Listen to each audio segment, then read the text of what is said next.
ये बहुत अपराधों से बचा देता है और नाम जप में बड़ा सहयोगी है। श्रीपाद कह रहे हैं कि मौन धारण कर, ताते मौन रहनो उचित है।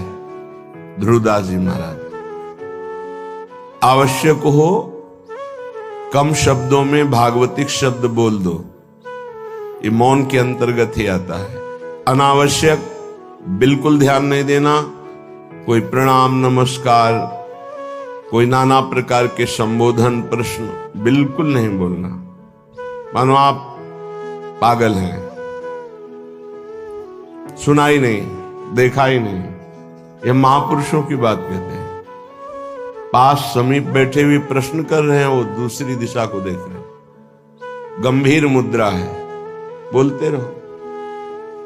इतना धैर्य होना चाहिए उपासक में कि सामने वाला बोलता रहे, अपने को कोई फर्क नहीं पड़ता। आवश्यक है तो बोल दिया, नहीं तो अनावश्यक हम उसको कहेंगे भी नहीं कि चुप रहो, उठ के जाओ यहां से, नहीं। मौन है, हम उठ के चल दिए। अपनी तरफ से बिल्कुल वाणी को बहुत संयम में रखिए। दूसरी बात कह रहे हैं कि समस्त व्यवहार को जो शिथिल कर देता है, ये व्यवहार ही तो फंसाए हुए है संसार को। लोक धर्म, त्यज लोक धर्मान, अगर भगवत प्राप्ति करनी है तो धर्मम भजस्व सततम त्यज लोक धर्मान। लोक धर्म का त्याग अत्यंत अनिवार्य है। विरति बहुकर्मा निरत निरंतर सज्जन धर्मा। छठदम शील विरत बहुकर, ये भक्ति का लक्षण है। छठदम शील विरत बहुकर्मा निरत निरंतर सज्जन धर्मा। उन धर्मों का आचरण करते हैं जो साधु जनों के द्वारा आज्ञा दी गई, विधान किया गया है। शास्त्र जिसे विधि कहते हैं, भगवत प्राप्ति के लिए। विरत बहुकर्मा, वो निरर्थक व्यर्थ प्रापंचिक पापात्मक कर्मों का पूर्ण रूप से त्याग और ऐसे व्यवहारिक कर्मों का भी त्याग जिनमें उलझ करके भगवत चिंतन छूट जाता है। क्या मिलेगा अगर ऐसी स्थिति कर ली जाए? मौन, निरंतर नाम जप, व्यवहार को शिथिल कर दिया गया तो बोले सदा जागृत प्रायः क्षण मुदित तंद्रोति मधुरम। जो प्रायः प्रार्थना करते रहते हैं कि कभी 2-4 मिनट के लिए ऐसी स्थिति आई कि जागृत में शरीर शुद्धि भूल गई। एकमात्र आराध्य निकस कुंज ठाढ़े भय भुजा परस्परंश। श्री राधा वल्लभ मुख कमल निरखि नयन हरिवंश। नेत्र मुद्रित हैं, अवस्था जागृत है और भाव देह में ऐसी गाढ़ अवस्था है कि स्थूल का चिंतन ही खत्म हो चुका। ये अवस्था है वृंदावन प्रेम की। सदा जागृत प्रायः पर क्षण मुदित तंद्रोति मधुरम। जैसे तंद्रा में, ऐसी स्थिति पर बिल्कुल जागृत, नेत्र मुद्रित हैं, मुंदे हुए हैं, तंद्रा जैसी। मधुर मधुर मधुरम तदा लोके वृंदावन भुवि निज प्राण मिथुनम। प्राण मिथुन श्री युगल सरकार दिव्य वृंदावन की निकुंज के प्रथम द्वार पर गलवहियां दी हुई आ रहे हैं। ये उपासक देख रहा है। ये लिखा हुआ केवल नहीं है, यदि आप सही चलोगे तो वो झलकने लगेंगे आपके नेत्रों में, वो छा जाएंगे। क्या देखता है उपासक? अकस्मादेकस्मान नवललित कुंजाद बत बहिर भवत स्मित्वा नव्यम तरुण मिथुनम लौकिकमिव। लौकिकमिव, जैसे हम आपको देख रहे हैं ऐसे ऐसे प्रिया प्रीतम के दर्शन होते हैं। ऐसे नहीं, वो केवल भाव में ही देख रहा है। गतो दूरम दृष्ट्वा पुनरथ निवृत्य तौ विलोक श्याम वृंदावन भुवि महाप्रेम विकलः, जिसने सारे संबंध विस्मृत कर दिए हैं, कोई हमारा नहीं प्रिया प्रीतम से। इतना अपनापन हो कर लिया कि हृदय में किसी का संबंध नहीं, किसी का स्मरण नहीं, कोई व्यवहार नहीं, मौन धारण किए हुए निरंतर नाम जब, जागृत अवस्था में मुद्रित नेत्र प्रिया प्रीतम के ध्यान में डूबा हुआ, उसको ये सौभाग्य मिलता है। अकस्मादेकस्मान नवललित कुंजाद बत बहिर्भवत स्मित्वा नव्यम तरुण मिथुनम लौकिकमिव। अकस्मात सहसा उसको नूपुरों की ध्वनि सुनाई दी, एकदम मुड़ करके देखा, सब गायब। अद्भुत निकुंज, उस निकुंज में मंद मंद मुस्कुराते हुए स्मित्वा नव्य तरुणम, तरुण अवस्था में प्रथम भूमिका, तारुण्य प्रथम प्रवेश समय यस्या महामाधुरी, 13-14 वर्ष की अवस्था का स्वरूप, नव किशोरी, नव किशोर, लौकिक में हो, ऐसे जैसे हम आपको देख रहे हैं, आप हमें देख रहे हैं, ऐसे दर्शन होता है। अहो भाग, ये धाम ऐसी कृपा करता है। इसमें कोई साधन प्रधान नहीं भाव रहता। धाम कृपालु है, पर उस कृपा का अवगाहन करने के लिए तन्मयता चाहिए, आराध्य देव की तन्मयता चाहिए, तभी मौनम, व्यवहार शिथिल, निर्मम, किसी से कोई ममता नहीं। ये जब निकले हो तो वस्तु प्राप्त करो, इधर उधर नहीं। सबसे भूल हो जाती है। यहां किसी को अपना मानना, कुछ अच्छा लगना, कुछ सुखद लगना, ये सब भगवान की विचित्र माया के द्वारा चित्त का आकर्षण किया जाता है। भक्तों के जीवन में इसीलिए ऐसी घटना घटती है कि कीन हो इस कबहू अभिमाना, शोक हो वंच कृपा निधाना।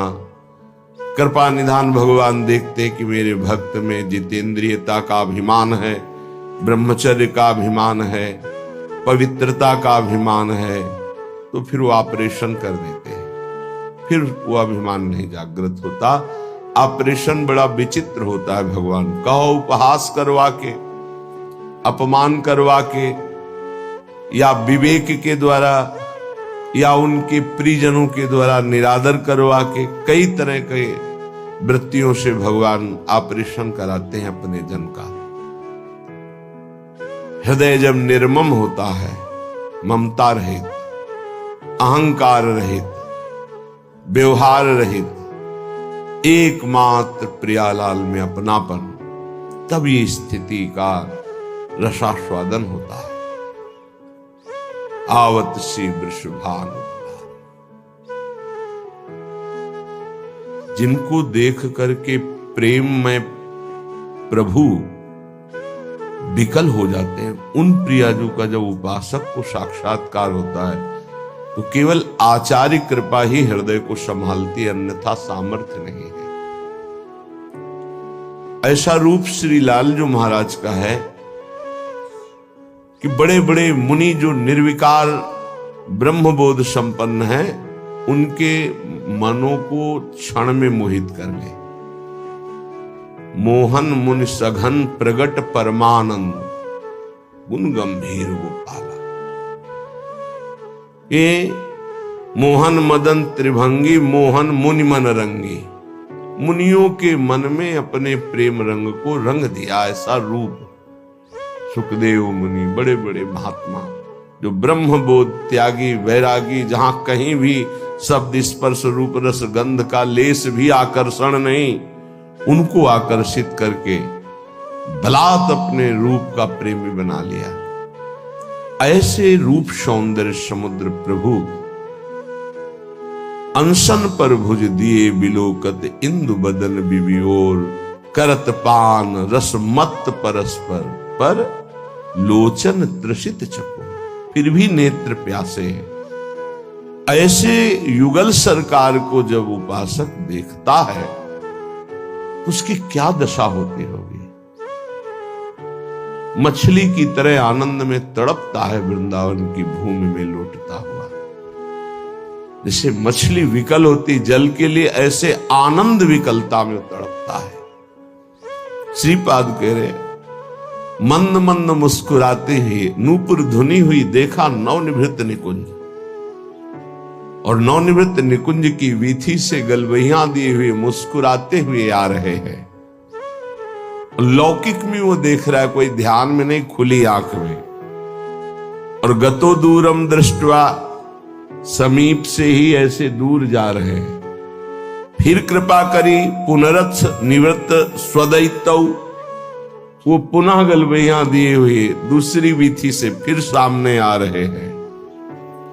अपने प्रीतम युगल किशोर का ऐसा कृपा प्रसाद दर्शन पाकर विकल हो गया और भूमि पर विलोक्या श्याम वृंदावन भूमि, महाप्रेम विकला, गिर गया भूमि पर, प्रेम विकल हो गया। समीप युगल सरकार आए और दुलार करके उठा रहे। श्रीपाद कह रहे, ऐसा मेरे जीवन में कब होगा, पुनरथ, पुनः मुझे ऐसा कब अवलोकन होगा। जैसे श्रीमद राधा सुधा निधि में बार बार मांगा गया कि मुझे ये सेवा मिले, मुझे ये दर्शन मिले, मैं ऐसा देख पाऊं पुनः। ऐसे श्रीपाद यहां कह रहे हैं कि ऐसा दर्शन कब मैं प्राप्त कर पाऊंगा पुनः। जो हमारे साथ घटना घटी कि अकस्मात नूपुर ध्वनि हुई, उधर देखा नवनिवृत्त निकुंज, और सुंदर वीथी से युगल सरकार मुस्कुराते हुए परस्पर वार्ता करते हुए आ रहे, और समीप से दूर गए, फिर दूसरी वीथी से आ रहे। उनको ऐसे देखकर प्रेम विकल होकर के वृंदावन की भूमि में मूर्छित हो गया। आनंद मूर्छा, विलोक श्याम वृंदावन भूमि महाप्रेम विकला। फिर सरकार किशोरी किशोर आकर दुलार करते हुए, ऐसा कब होगा। कितना अपार सुख उस उपासक को मिल रहा होगा जो ऐसा अनुभव कर रहा है, ऐसा देख रहा है। श्रीपाद कह रहे, कदा वा स्वच्छंदम दिन रजनी वृंदावन वने, चरन्ने कहा स्वस्त्यद्भुत नव निकुंज अयालिशु विशन। अकस्मात् देवा लौकिक मधुर कैशोर शुभया, इतो ना त्वं याया इति मृदुगिरा वारयति माम। श्री वृंदावन में रात दिन व्यतीत करते हुए प्रियालाल को पुकार पुकार कर प्रेमियों की कुछ अलग रहनी। बिरह कमंडल कर लिए बैरागी दूने, मांगत दर्श मधु करी, छके रहत दिन रैन। रात दिन एक ही मांग रहती, कब मिलोगे। तो क्या मिले नहीं? नहीं। रात दिन मिलने पर भी मिलने की चाह बनी है। ये कौन सी पहेली है। तन मन के बिछुरे नहीं, मन में भी वही और तन भी उनके समीप, पर चाह बढ़े दिन रैन। रात दिन पुनः मिलने की चाह, हर समय मिले हुए रहने पर भी मिलने की चाह। कबहु संजोग न मानही, देखें भरी भरी नैन। कभी ऐसा लगा ही नहीं कि वो मिले। प्यारी जू जब जब देखो तेरो मुख, तब तब नयो नयो लागत। ऐसो भ्रम होत देखो न कबहू नहीं। मानो कभी देखा ही नहीं, कभी मिले ही नहीं।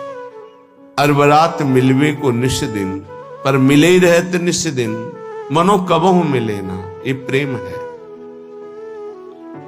रात दिन वृंदावन में तड़प रहा है प्रिया प्रीतम। बलिहारी उसके जीवन को। ये तड़पन उसी को आती है जो रसिकों की आज्ञा के अनुसार समस्त संबंधों को शिथिल कर देता है। कहीं किसी से कोई भी अपनापन ना रहे, केवल प्रियानुस। ये जन्म इसीलिए मिला है, मान जाओ, कोई तुम्हारा नहीं। पीछे जन्म में कौन कौन तुम्हारा था, पति पुत्र पत्नी परिवार सब भूल गए ना। अभी इसी जन्म को देखो, गर्भ में तुम्हें कितना कष्ट मिला था। अभी 20 30 40 वर्ष पहले की बात है कि हम 9 महीने नरक जैसे भयावने दुखद गर्भ में रहे मां के, जहां पास में ही मलाशय मूत्राश्रय है, वहीं गर्भाशय है। उसी गर्भाशय में रहे। देखो माया कितना भुलावा कर देती है। तुम्हें याद है कि गर्भ में तुम्हें कैसी परिस्थिति में रखा गया था? तुम्हें याद है कि बाल्यावस्था कैसी कष्टप्रद थी?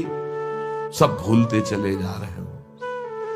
ऐसे ही पूर्व जन्म के सब रिश्ते नाते, पुत्र पत्नी परिवार सबको भूल गए। नया परिवार, ऐसे अगला जन्म फिर होगा। ये कब तक नई पढ़ाई, नया बैंक बैलेंस, नए संबंध कब तक बनाते रहेंगे? पुराने छूटते जा रहे, नए बनाते चले जा रहे और बढ़ते चले जा रहे हैं भूल भुलैया की तरफ, माया के भ्रम की तरफ। इतनी प्रियता कर ली है, मेरा पुत्र, मेरी पुत्री, मेरा पत्नी, मेरा परिवार, और ये सब नियत समय के लिए आए हुए जीवात्मा हैं, अपने कर्म का भोग आपके संग से। अब वो जहां गए तो तुम विकल हो गए, भगवान ने अनर्थ कर दिया, मेरा पुत्र छीन लिया। तुम्हारा कब था? क्या तुम परिचय जानते हो? कहां से आया था? कौन था? कहां गया? तुम्हें कुछ पता है? केवल बीच में मिल गया, मेरा मान लिया। बिना भजन के, बिना ज्ञान के बात तुम्हें कैसे समझ में आएगी? और जिस दिन समझ में आ गई तो प्रभु के सिवा और कोई समझ नहीं रह जाएगी। एक ही बात है, कैसे मिले प्रभु, कैसे मिले? रात दिन जो विकलता होती है, कौन जाने? या तो वो जाने जिसके सिर बीत रहे हो, या भगवान जानते हैं, दूसरा कोई नहीं जान सकता। अंतर दाव लगी रहे, धुआं न प्रगटे कोई, कह जाने दिल आपनो या जा सिर बीती होए। जिसके हृदय में प्रीति अपना प्रभाव दिखा रही, वो जान रहा है या भगवान जानते? दूसरा कोई जान ही नहीं सकता उसकी स्थिति को। जो निर्मम है, निरहंकार है, निरंतर भगवत चिंतन परायण है, उसके हृदय में प्रेम विकलता जागृत होती है। श्रीपाद कह रहे हैं, कदावा स्वच्छंदम दिन रजनी वृंदावन बने। स्वच्छंद का तात्पर्य होता कोई भी पारिवारिक सांसारिक आकर्षण रहित, कोई भी आकर्षण नहीं, अपरिचित की तरह। वृंदावन ऐसे रहे मनो चिन्हारो नाय। समझाओ तो समझ नहीं आता, लगता है कि ये हमारे प्रेमी जनों को छुड़ा रहे हैं। नहीं, तुम्हारे प्रेमी जन से मिला रहे हैं तुम्हें। ये तुम्हारे प्रेमी जन नहीं है, ये मायाकृत ढांचे तुम्हारे प्रेमी नहीं हैं। ये ढह जाएंगे काल के द्वारा, आज नहीं तो कल। प्रेमी है प्रियालाल, ये असली प्रेमी है। इन्हीं से अनंत जन्मों से बिछुड़ते हुए हम भटक रहे, अब अवसर आया है मिलने का। बहुत कृपाल है, प्रतिपल कृपा करके संभाल रहे हैं, बचा रहे हैं, अपनी तरफ घसीट रहे हैं। पर हमारी दुष्टता की हद है, उनकी कृपालुता की हद है। तो ही मोही पड़ी होड़, मूसो न बिगाड़न को, तुम सो न सवारन को। वो बार बार संभाल रहे, संभाल रहे, हम बार बार बिगाड़ रहे हैं, फिर भी उनको गुस्सा नहीं आ रहा है, फिर भी वो कृपा ही हम पर कर रहे हैं। सच्ची मानिए, हम अगर कुछ कर सकते हैं तो अपना बिगाड़ सकते हैं, बस यही कर सकते हैं। अगर कुछ बन रहा है तो केवल प्रभु कृपा से बन रहा है। आप समझ नहीं सकते, माया की ऐसी चाल है, नहीं समझ सकते। कुछ बन पा रहा है तो प्रभु की कृपा से। हमसे जो बन पा रहा है वो बिगाड़ ही हो रहा है, भगवत प्राप्ति के विरुद्ध ही हम जा रहे हैं। अगर कहीं कदम भगवत प्राप्ति की तरफ चल रहे हैं तो केवल भगवत कृपा वही संभाल रहे हैं। देख लो आप इसी जन्म के रजिस्टर को अपने हृदय में देख लो, जितना आपको ज्ञान है उसी से आप अपना निर्णय कर लो कि अगर आपको हर चेष्टा का दंड मिले जो आपने किया तो कितने जन्म आप भोगोगे। क्योंकि एक गलती का आजीवन कारागार में वास मिलता है भारतीय संविधान के अनुसार, तो भागवतिक संविधान के अनुसार जो तुम्हारे पाप खुले नहीं, बहुत से बड़े बड़े भयानक पाप कर डाले हैं, भ्रूण हत्या, गर्भ हत्या, व्यभिचार, नाना प्रकार की कितनी कपट भरी चेष्टाएं, धन कमाने के लिए कैसे कैसे छल कपट किए, सोचो उनका सबका हिसाब यदि तो कितने जन्म हमें भोगने पड़ेंगे। एक जन्म में नहीं भोग सकते। एक जन्म के लिए तो एक केवल अपराध है जो तुम्हें आजीवन कारागार में बंद करा देगा, जो तुम्हें एक जीवन को नष्ट करके फांसी में चढ़ा दिया जाएगा, एक अपराध का फल। और ऐसे करोड़ों अपराध हमारे अनंत जन्मों में हुए हैं, पर प्रभु के मार्ग में हम चलने लगे, ये केवल कृपा, ये हमारी कोई साधना नहीं, ये केवल हमारे लाडली लाल की कृपा। ऐसे अपराध भयानक छुपे हुए हैं जिनका दंड मिले तो हम सैकड़ों जन्म भोगे तो भी नहीं पार पा सकते। भारतीय संविधान में देख लो कानून, फिर शास्त्रीय संविधान तो बहुत ही कड़ा है, इसमें तो किसी तरह छल कपट भी कर सकते हो, शास्त्रीय संविधान में नहीं, क्योंकि वहां सब दैवी शक्तियां आपको प्रतिपल देख रही हैं, तुम्हारी गवाही या वकालत की जरूरत नहीं होती, एक सेकंड में सब हिसाब किताब हो जाता है। वहां ये थोड़ी कि तुम्हें बैठो आदर के साथ तुम्हें बैठा लें, फिर तुमसे पूछें, फिर गवाही, फिर नहीं साहब हमने ऐसा नहीं किया, ये सब कुछ नहीं। एक सेकंड के कम हिस्से में पूरा हिसाब, अनंत सृष्टि है, इतना समय नहीं है वहां किसी गवाही की जरूरत, और एक सेकंड का भी हिसाब चूक नहीं होगी। सत्क्रिया और असत क्रिया अगर एक सेकंड में हुई तो उसका भी हिसाब होगा। इसीलिए जो विवेकी जन बहुत सावधान रहते हैं, थोड़ा जीवन है, इस जीवन को पवित्र बिता करके धरोहर की भांति, जैसे कोई तुम्हें सुंदर वस्त्र दे और तुम उसे रखे रहें कि ये उसका है, पवित्र वस्त्र, ज्यों का त्यों वापस कर दिया, उसको गंदा नहीं किया, वो होता है महात्मा। चदरिया जैसी की तैसी धरी दीनी, चदरिया झीनी रे झीनी। ये शरीर रूपी चद्दर भगवान ने दी, निर्मल रखो, इसको मलिन मत करो। मलिन हो गया तो गुरु कृपा उसको पवित्र कर देगी। आश्रित रहो, आज्ञा का पालन करो, भगवत प्राप्ति के लिए कमर कस लो, ये जीवन केवल भगवान के लिए। श्रीपाद कह रहे हैं, दिन रजनी वृंदावन बने, रात दिन नाम जप करते हुए, अगर आप बाहर भी हो तो रात दिन नाम जप करो। आप सोचते हैं पढ़ लिख कर कोई ऐसा पद मिल जाए, रुपया पैसा मकान हो, बस हम सुखी हो जाएंगे। पद कुछ नहीं, रुपया कुछ नहीं, मकान कुछ नहीं, स्थिति।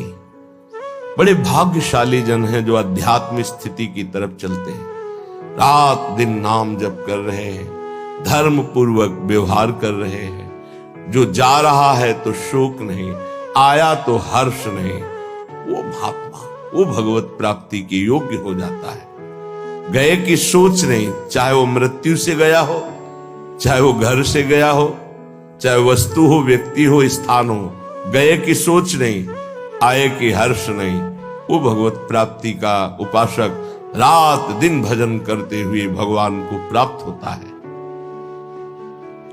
चरण नेका स्वस्त्यद्भुत नव निकुंजालिषु विषम,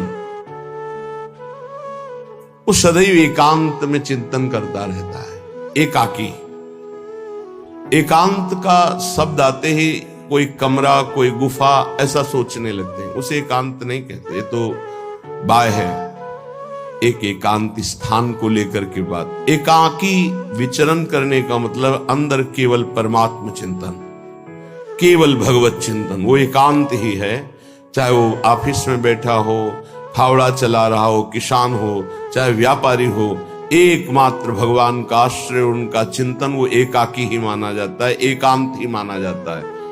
एकांत बैठे हुए प्रपंच का चिंतन कर रहा है, वो प्रपंची ही माना जाता है। जो सदैव एकांत चिंतन करते हुए, तो उसके जीवन में मंगल सौभाग्य उदय होता है। अकस्मा देवालौकिक मधुर किशोर सुवया,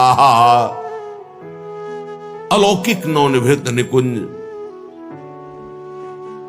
और सामने प्रिया प्रीतम, और एक सखी कहती है, इतो ना तुम याया, इधर मत आना, वहीं खड़े रहना। उस सखी की मधुर वाक्य और सामने प्रिया प्रीतम, ये मेरे जीवन में पुनः कब होगा।